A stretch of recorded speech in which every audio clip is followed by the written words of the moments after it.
What is going on, EDC fam and my knife enthusiast friends? Today I am so excited to be talking with you. For one, the holidays are right around the corner. You can see I decided to get a little bit festive. I got tired of having the rustic brown table or the black mat. Chauncey's sitting over there too. Say hi, Chauncey.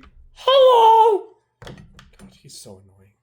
Anyway, so today I thought I would talk about another knife that I have in my collection. I talked about the Off-Grid Viper V2 just a little bit ago, and I cannot express enough how much I absolutely love Off-Grid, and there's plenty of reasons why.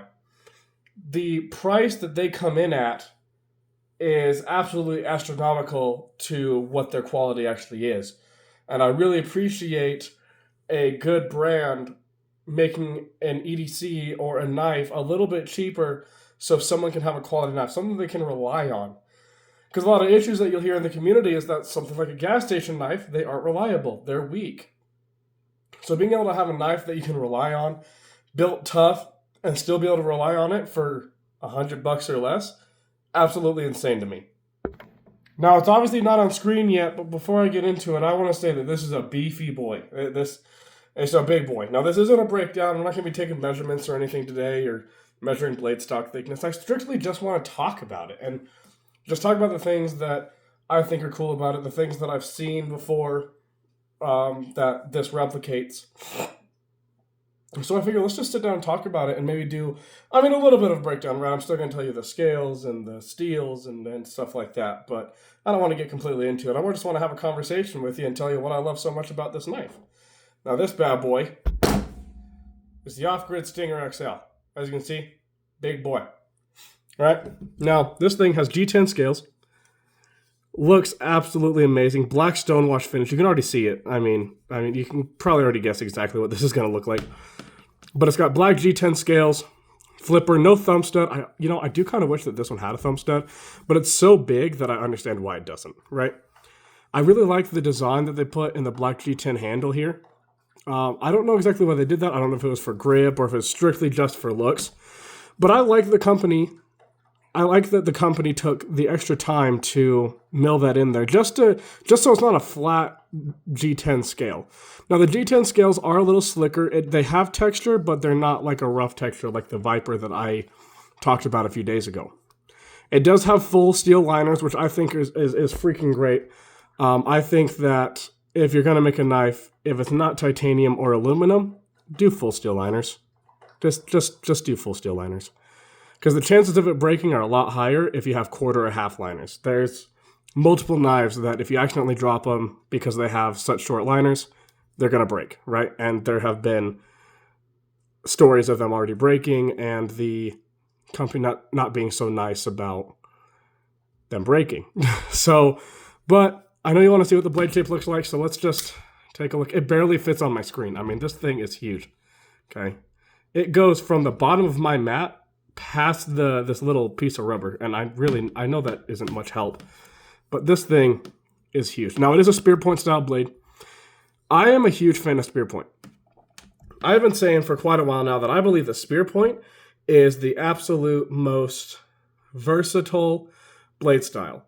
Now, I have recently discovered that is not as true as I want it to be. You see, I have a couple of friends who are in the blue-collar trades, and one of them is an electrician, and we were talking about spear point. And when it comes to slicing, spear point's just not that great, right? But that's okay. I understand why the ergonomics just aren't the best. The cutting geometry, sorry, not the ergonomics. The cutting geometry is just not the best. It doesn't quite have the belly it needs. It doesn't have that sheep's foot style tip that it needs. However, the tip on a spear point, there's nothing like it. You have to think, because you have that, I don't even know what this is called, to be honest. I can't remember off the top of my head. But you have this line going down here, and it goes straight to the middle of the tip. And then you have two other sides of metal that are basically making it so that this tip is significantly stronger than like a drop point, right? Now, when I first got this, I thought that both sides were going to be sharpened. As you can see, that is not the case. However, it makes sense why. Close it up here. This edge, if you were to hypothetically sharpen it, would be sticking in your pocket. It's going to slice in your pocket. Nobody wants that. No one wants to have to buy new pants. So as much as I would love to sharpen this, I just can't. So Yeah, it's bulky, it's heavy, it's really heavy. I believe it's over 9 inches. I think this is one of the biggest knives I own. I mean, like I said, it barely fits on my screen. Um, it's a big beefy boy. It's a real big. I used to carry it for self defense because sometimes just to be sure, you need to have something on you. Now, for something with self defense, you kind of need it to be discreet. And there is nothing discreet about this at all. It is. You know what? I really actually want to know. Let's measure as best as we can. I don't have the best ruler here, but let's just get like somewhat of an idea of how long this is. So this is an 8-inch ruler. I mean,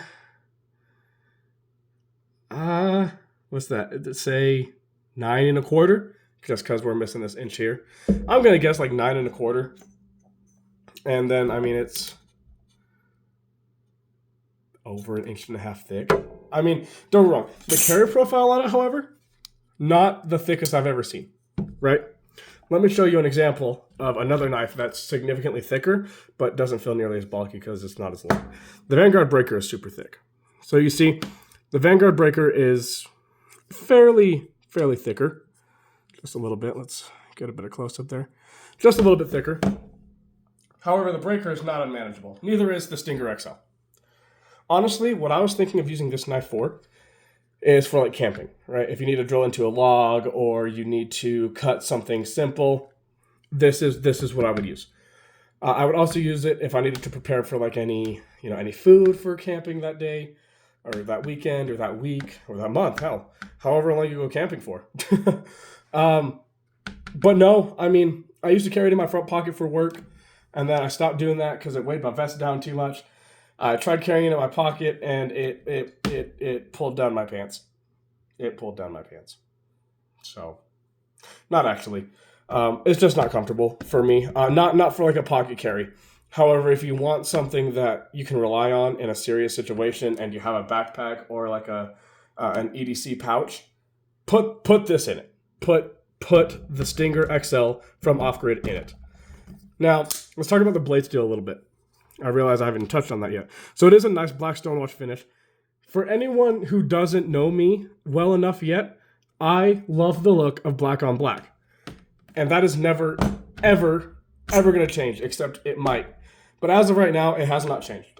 If I can buy a black on black version, I will. I mean, let me show you. This is just what sits next to me on nearly a daily basis. And this is maybe a fifth of how many black on black knives I have. Just saying. The reason why I like the black on black look is because I like that tactical style and that tactical feel. Whoa. I need to pay more attention. That was almost bad. Huh. But as you can see, this thing took it like a champ. I mean, no chips. No nothing. However, don't tell my girlfriend.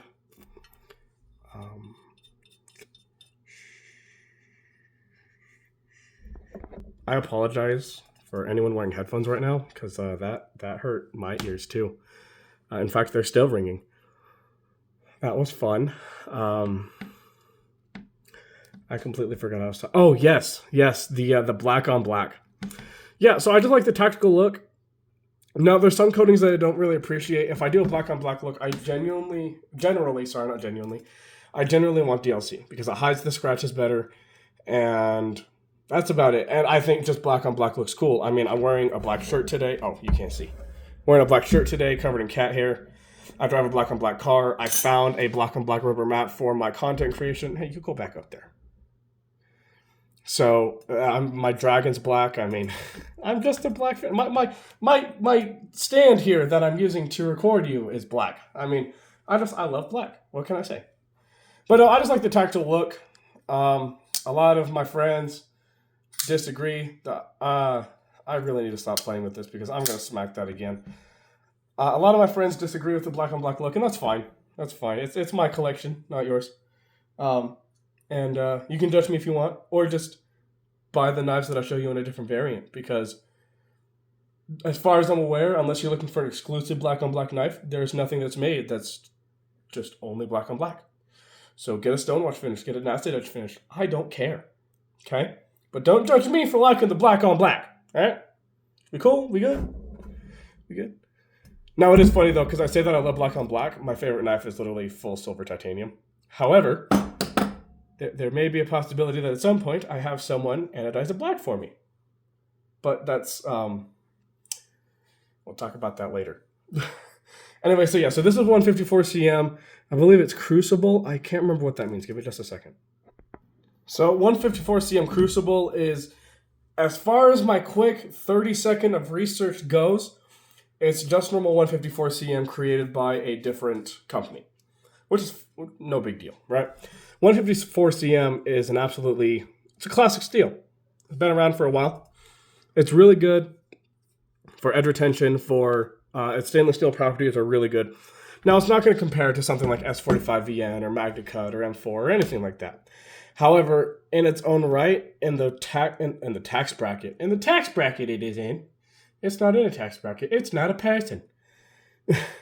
In the area where it's at, just with the caliber of knives, 154 cm is great. Highly recommend it, especially for budget steels. Okay, now I have talked and ranted before about certain companies using 154 cm on premium knives, and I don't agree with it. I really don't. Don't get me wrong, 154 cm is great for a budget steel. But once you get to that $200-$300 range, there are plenty of other steels to choose from, plenty of other knife designs to choose from. So, yeah.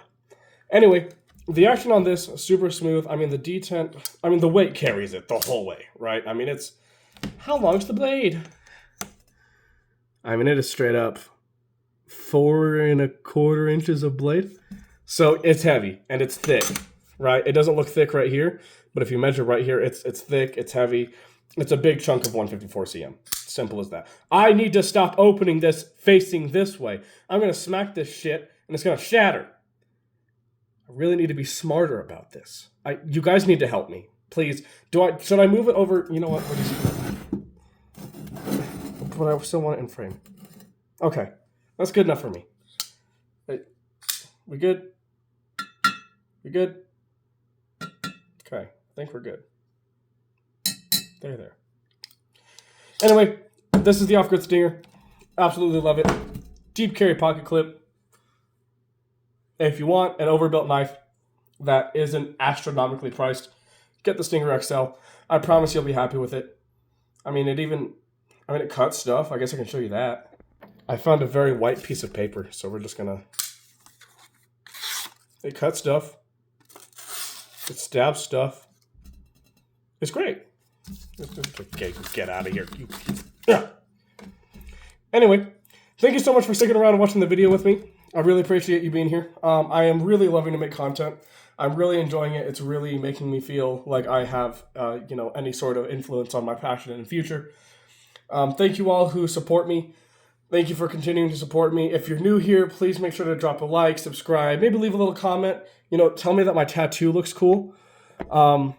Or tell me that the way I talk about knives is dumb. I don't really care what you do.